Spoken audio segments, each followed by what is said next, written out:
Thank you, Mr. Speaker. Mr. Speaker, on the 3rd of April 2018, this House approved a bilateral agreement between the government of Uganda and South Sudan, which would allow the government of Uganda to compensate traders that lost goods in South Sudan. It has now emerged that the Ministry of Finance is moving to pay only 3 companies out of a list of 23, which a select committee had verified and were due for payment. And what is even emerging is that the government wants to pay more than what the committee looked into. I've come before this House as custodian of the people's interest to ask the Minister of Finance to explain, 1, what criteria did they use to fast track the 3 companies which have been selected out of the 3? 2, how did they arrive at a company which was not even on the list of companies which the select committee verified?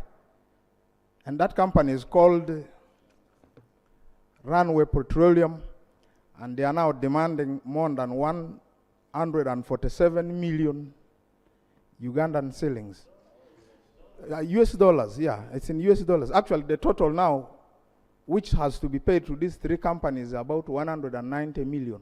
And yet, what the committee verified was about $124 million. I need to know how the figures changed. Mr. Speaker, lastly, we have Ugandans who are losing property, and they are among those 23 companies which we verified. Mr. Speaker, in March, a company called Aponye sold a city mall here because they could not meet their obligations to financial institutions.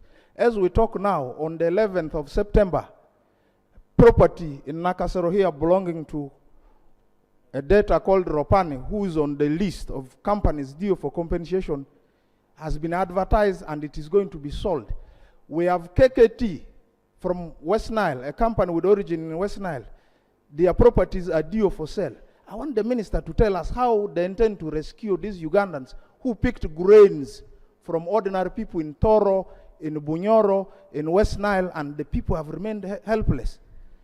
Please, I request the minister also to lay on table a recent sovereign guarantee executed by the government of South Sudan to the effect that 3 companies should only be paid, and yet there were 23 that were duly licensed. Mr. Speaker, we have members of the committee then who handled this matter and in this House, and I have Honorable Roland who has information about this matter.